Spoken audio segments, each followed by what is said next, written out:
Hello everyone, welcome back. This is question number 6 of exercise 4.1 and question is set up an equation in the following cases.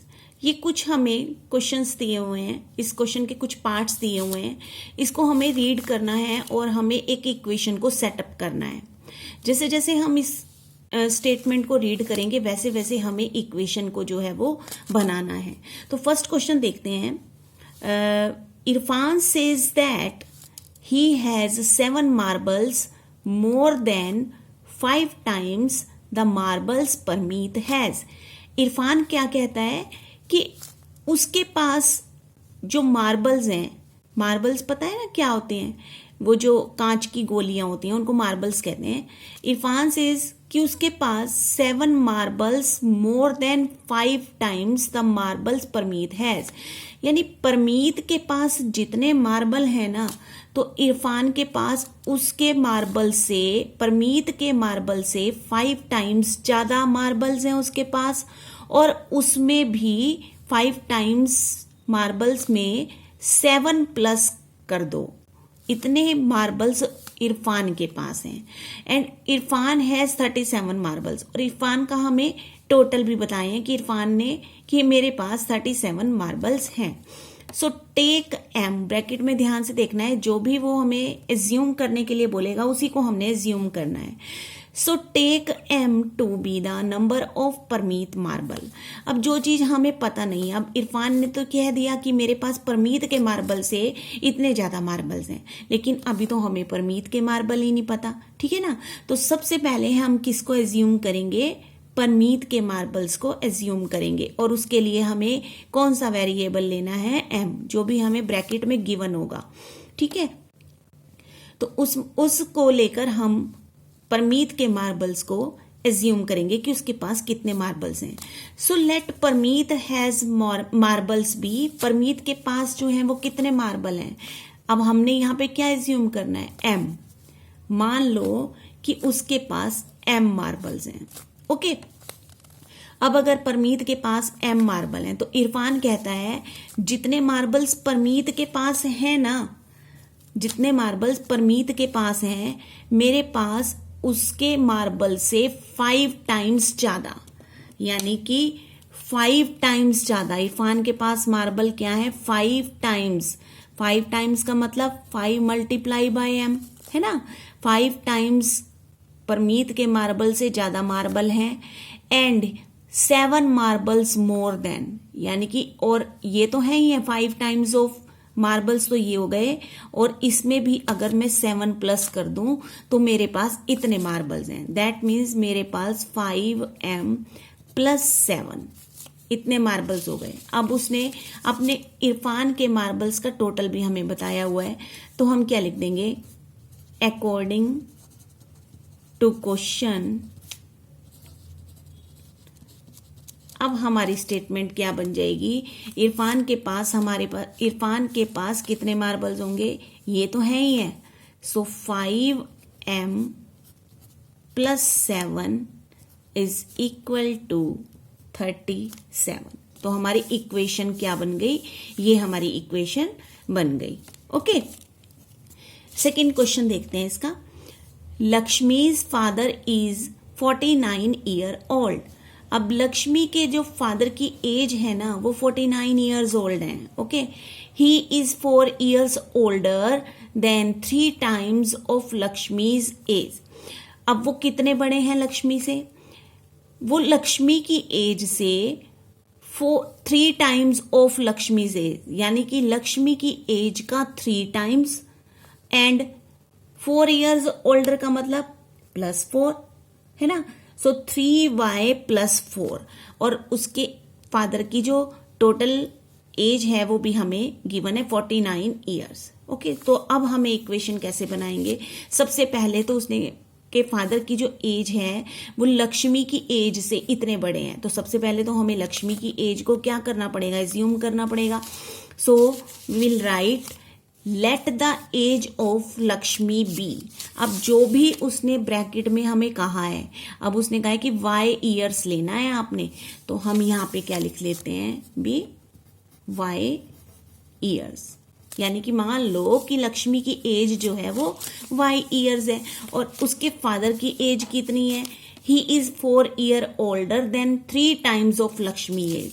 सबसे पहले तो 3 times of Lakshmi age, Lakshmi की age y है तो 3 times कितना हुआ 3 into Y, और इससे 4 years, he is 4 years older, यानी कि 4 ईयर्स ओल्डर का मतलब 4 साल और ज्यादा है वो उसकी एज से, है ना। अब according to question, according to question को हम शॉर्ट फॉर्म में ATQ भी लिखते हैं।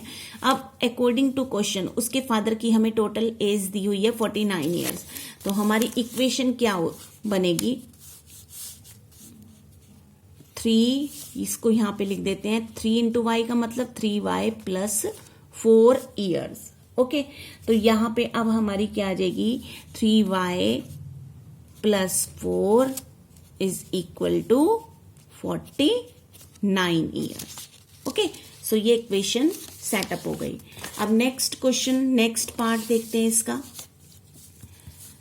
The teacher tells the class that the highest marks obtained by a student in her class is, एक टीचर जो है वो क्लास में बता रहे हैं कि जो जिस बच्चे ने भी हाईएस्ट मार्क्स ऑब्टेन्ड किए हैं वो कितने हैं, highest marks obtained by a student in her class is twice the lowest marks, यानी जो सबसे कम लोएस्ट मार्क्स, जो कम लोएस्ट मार्क्स का क्या मतलब होता है कम मार्क्स, जो लोएस्ट मार्क्स है ना उनका ट्वाइस प्लस 7 कर दो तो इसका मतलब वो हाईएस्ट मार्क्स हैं। And the highest score is 87, और हाईएस्ट स्कोर जो है वो 87 है। अब ब्रैकेट में हमें दिया है कि take the lowest score to be L। अब हमें कहा गया है कि जो लोएस्ट, अब हमें ये जो हाईएस्ट मार्क्स दिखाए गए हैं ये लोएस्ट मार्क्स का ट्वाइस हैं, तो अभी तो हमें लोएस्ट मार्क्स ही नहीं पता, तो सबसे पहले तो हमें एज्यूम करने पड़ेंगे लोएस्ट मार्क्स। तो take the lowest score to be L, तो यहां पे लिखते हैं let the lowest marks be L। ठीक है, अब हाईएस्ट मार्क्स कितने हैं, देखो उसने लिखा है हाईएस्ट मार्क्स कितने हैं, ट्वाइस द लोएस्ट मार्क्स, यानी कि अगर लोएस्ट मार्क्स L हैं तो ट्वाइस ऑफ L है ना, ट्वाइस ऑफ L प्लस 7, यानी कि ये हाईएस्ट मार्क्स हैं।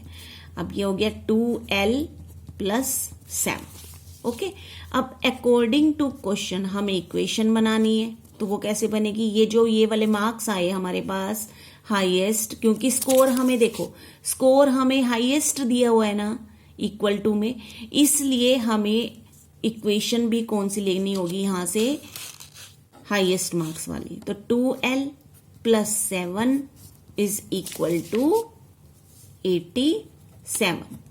तो ये हमने इक्वेशन को सेटअप कर दिया। ओके, अब लास्ट क्वेश्चन देखते हैं।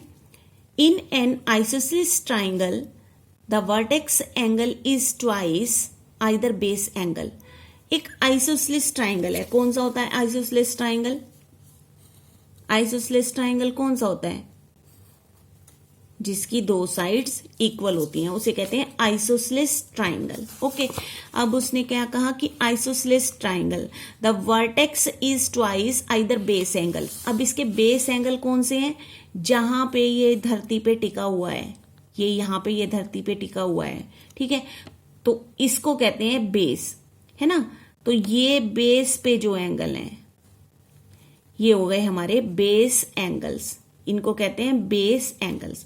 और उसने कहा बेस एंगल्स जो है वो in an isosceles triangle vertex angle is twice either base angle, let the base angle be B in degree. उसने कहा कि बेस एंगल को एज्यूम करो b degree, and remember that the sum of angle of a triangle is 180 degree.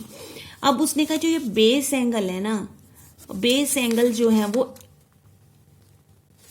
अगर isosceles triangle होता है तो isosceles triangle की जो 2 साइड्स इक्वल होती हैं उसके सामने वाले जो एंगल्स होते हैं वो भी इक्वल होते हैं, है ना।